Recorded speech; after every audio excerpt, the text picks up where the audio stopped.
مزاروں پہ قبضہ کر لینا، پیر بن جانا، نہیں، ہم نے تو ہوش سنبھالا ہے تو یہی دنیا دیکھی۔ سوشل میڈیا پر بہت سے پیروں کی آپس کی لڑائیاں ہوتی ہیں۔ وہ کہتے ہیں نا گرتے وہی ہیں جو شاہ سوار ہوتے ہیں، ہم اللہ والے ہیں، ہم سوئی دھاگے کا کام کرتے ہیں، ہم کینچی کا کام نہیں کرتے۔ یہ جو آپ پھونک مار کے جو ہے جن قابو کر لیتے ہیں، یہ جو مہنگائی کا جن ہے، اس پہ بھی کوئی پھونک مارے، اس کو بھی کوئی قابو کرے؟ جی بالکل، ہم اس وقت پیر حق خطیب جو کہ مشہور معروف شخصیت ہیں اسلام پاکستان میں اور پاکستان سے باہر بھی۔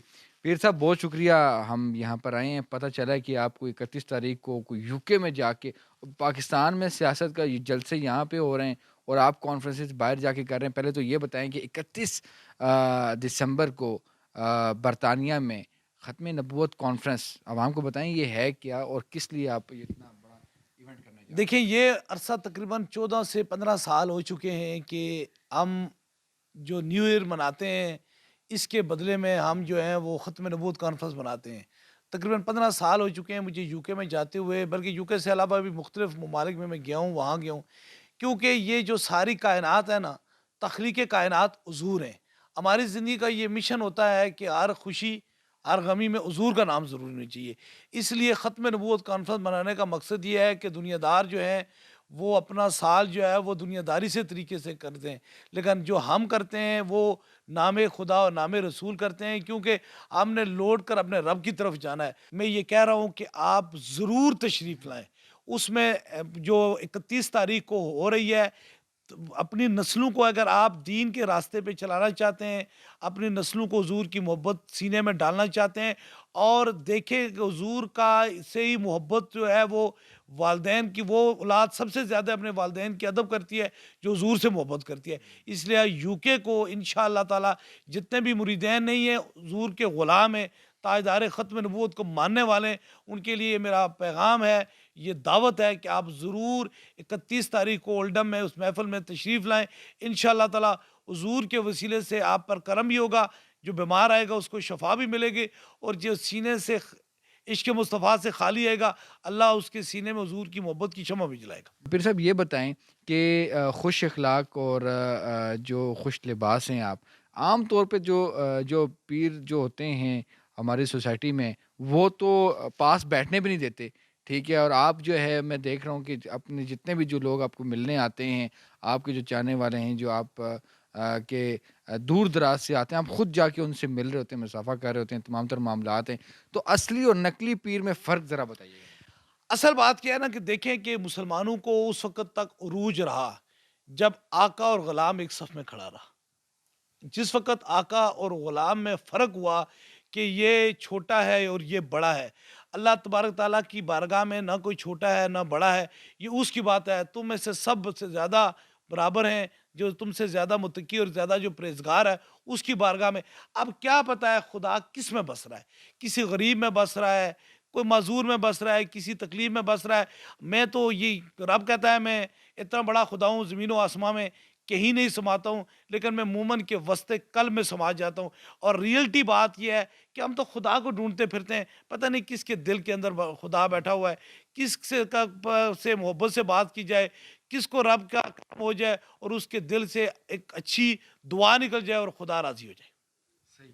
اچھا یہ بتائیں، یہ جو لباس کی آپ بات کریں، پہلے تو یہ بتائیں کہ یہ جو بیج لگا ہوا ہے، ذرا ویورز کو بتائیں، یہ آپ بیج ہمیشہ لگاتے ہیں؟ آج جو ہے آپ کے پاس اس کی ورائٹی بھی ہے، اس میں لکھا کیا ہوتا ہے، اس کا ذرا بتائیے گا، یہ بیج کی میں بات دیکھیں بات یہ ہے کہ مثال کے طور پر یہ بیج ہمیں غلامی کا ثبوت ہے۔ آپ مثال کے طور پر آپ کسی طریقے سے نسبت رکھتے ہیں نا، مثال کے طور پر سیاسی طور پہ جو رکھتے ہیں وہ اپنے اپنے لیڈر کا رکھتے ہیں۔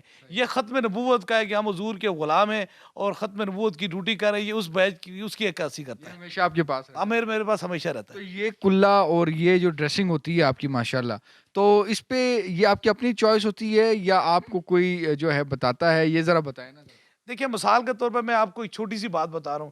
ایک ڈاکٹر ہے، جی جی اس نے دنیا داری علم پڑھا ہوا ہے، اگر اس کے پاس آپ بیٹھیں تو وہ اپنے لباس میں بڑا خوبصورت طریقے سے سجا بیٹھا رہتا ہے، لیکن ہمارے سینے کے اندر کہتے ہیں عشق مصطفیٰ ہے، اللہ کا خوف ہے، حضور کی محبت ہے، اور محبت رکھنے والے لوگ اندر سے بھی پاک ہوتے ہیں اور باہر سے بھی پاک ہوتے ہیں۔ یہ بتائیں کہ بچپن میں کیا خواہش تھی کہ بڑے ہو کے کیا آپ نے بننا ہے؟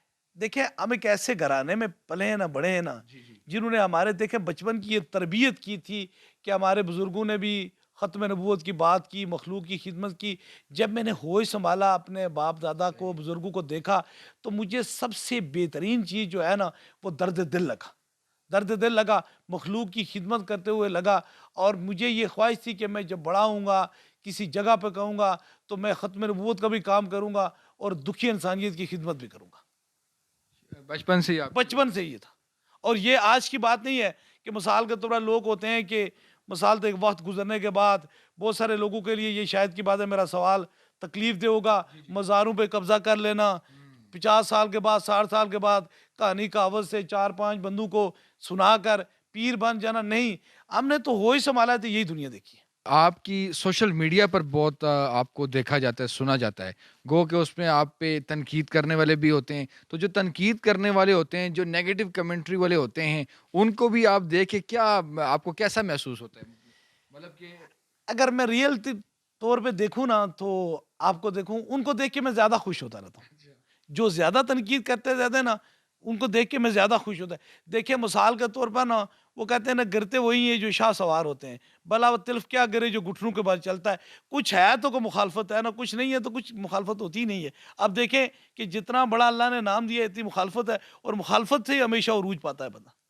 یہ بتائیں، یہ جو ہم دیکھتے ہیں کہ سوشل میڈیا پر بہت سے پیروں کی آپس کی لڑائیاں ہوتی ہیں، آپ کیوں نہیں بات کرتے لوگوں کے خلاف؟ یہ کیا معاملات ہے؟ اور یہ پیروں کی جو آپس کی لڑائیاں ہیں، یہ صوفیزم اور یہ تمام جو آپ کے جو ماننے والے ہیں، اس لائن کو جو مارنے والے ہیں، ان پر اس کا کیا اثر پڑتا ہے؟ دیکھیں بات یہ ہے کہ اللہ والے جو ہوتے ہیں نا وہ کسی پہ انگلی اٹھاتے نہیں ہیں، ایک انگلی نہیں اٹھاتے، ایک انگلی اٹھاؤ تو اپنی طرف آتے ہیں، یہ پوری 10 انگلیاں اٹھاؤ نا تو دعا میں تبدیل کر لیتے ہیں، کیونکہ ہم اللہ والے ہیں۔ ہم سوئی دھاگے کا کام کرتے ہیں، ہم کینچی کا کام نہیں کرتے، ہم کسی کے لیے بھی برا نہیں کرتے، کیونکہ دنیا میں سب سے بدترین گناہ جو ہے وہ غیبت ہے۔ ہم تو کہتے ہیں اے اللہ جو راہ ہدایت پہ ہیں ان پہ تو کرم فرما، تو جو راہ ہدایت سے ہٹے ہوئے ہیں ان کو ہدایت نصیب فرما۔ اچھا، پیر صاحب یہ بتائیں مجھے کہ یہ جو آپ پھونک مار کے جو ہے جن قابو کر لیتے ہیں، ہندو جن بھی ہے، ہر قسم کا جن قابو کرتے ہیں، تو یہ پاکستانی عوام کا ایک مطالبہ ہے کہ یہ جو مہنگائی کا جن ہے اس پہ بھی کوئی پھونک ماریں، اس کو بھی کوئی قابو کریں۔ جب انسان اللہ اور اللہ کے رسول کے راستے کو چھوڑتا ہے تو پھر اس پہ غیب کے عذاب آتے ہیں۔ قرآن کہتا ہے پھر اس پہ میں غیب کی اس کو میں تنگ کر دیتا ہوں۔ اس لیے ہم پاکستانی عوام جتنے بھی لوگ ہیں انہیں چاہیے اللہ اور اللہ کے رسول کے راستے پہ آئیں، ایک دوسرے سے ایمانداری، جسے اونیسٹی کہتے ہیں، اونیسٹی ہمارے اندر سے ختم ہو گئی۔ جب اونیسٹی سے ایک دوسرے سے رہیں گے، جھوٹ سے پرہیز کریں گے تو خدا خود کرم کرے گا۔ رازق بھی وہی ہے، قادر بھی ہے، وہ ساری چیزوں کا دینے والا ہے۔ یقیناً جب اللہ اور اللہ کے رسول کے راستے پہ چلیں گے تو یہ مہنگائی والا جن بھی بھاگ جائے گا۔